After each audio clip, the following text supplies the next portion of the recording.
পাইরেসির এগেইনস্টে আমার মনে হয় যে আমাদের প্রত্যেকটা মানুষকে সোচ্চার হয়ে প্রত্যেকটা দর্শক ইনশাআল্লাহ আমি গতবারে যেমন বলেছি যে গুলশান ইসলাম সব জায়গার মানুষকে মুগ্ধ করছে আমাদের সিনেমা। তাণ্ডব দেশে বিদেশে যেখানেই যাচ্ছে সেখানেই মানুষের মনে প্রাণ লাগিয়ে যাচ্ছে। আর এই সিনেমা হলটা আমার কাছে খুব ভালো লাগে। আমি যখন এখানে আসি নিজের মনে হয় খুব আপন মনে হয়। Because number one Shakib Khan যে সিনেমাটা যে নামটা সেটা আসলে আমাদের সিনেমা হলের মালিক, সনি স্কোয়ারের মালিক এবং হচ্ছে সনি পিকচার্সের মালিক, যার এখানে তৈরি হয়েছিল আমার নাম্বার ওয়ান শাকিব খান।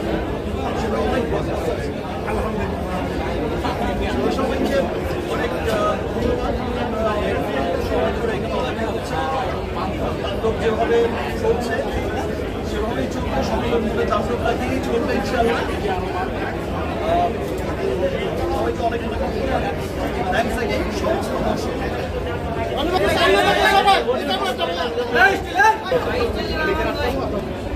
যেটা হচ্ছে যে সংগ্রামটা আসলে দর্শকরা করছে, যে ভালোবাসাটা দিচ্ছে, ভালোবাসা দিচ্ছে সব ঠিক আছে, কিন্তু আপনি আপনার পাশের বাসার কাউকে দেখেন যে এর সাথে জড়িত আপনি তার বিরুদ্ধে পাইরেসির বিরুদ্ধে আমাদের সকলকেই কিন্তু একসাথে কাজ করতে হবে।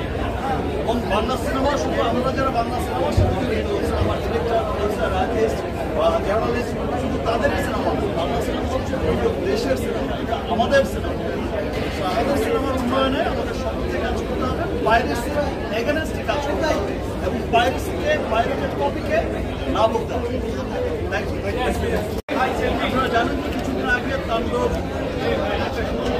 আছে যারা হচ্ছে যে বাংলাদেশের সিনেমাকে করতে বাংলাদেশের সিনেমা বিশ্বে ছড়িয়ে যাচ্ছে, বিশ্বে সম্মানের সাথে গর্বের সাথে চলছে। সেই সময় এসে একটা বাজে মহল খারাপ করতে চায় যারা সিনেমার মাধ্যমে আমাদের দেশ, আমাদের কৃষ্টি কালচার, সেই জায়গাটা সিনেমার এগেইনস্টে দেশের এগেইনস্টে সেইটা হচ্ছে সাংস্কৃতিক দিক থেকে সবচেয়ে এগিয়ে যায়। আমরা আমাদের সিনেমাকে নিয়ে আমাদের কালচার, কৃষ্টি কালচার এগিয়ে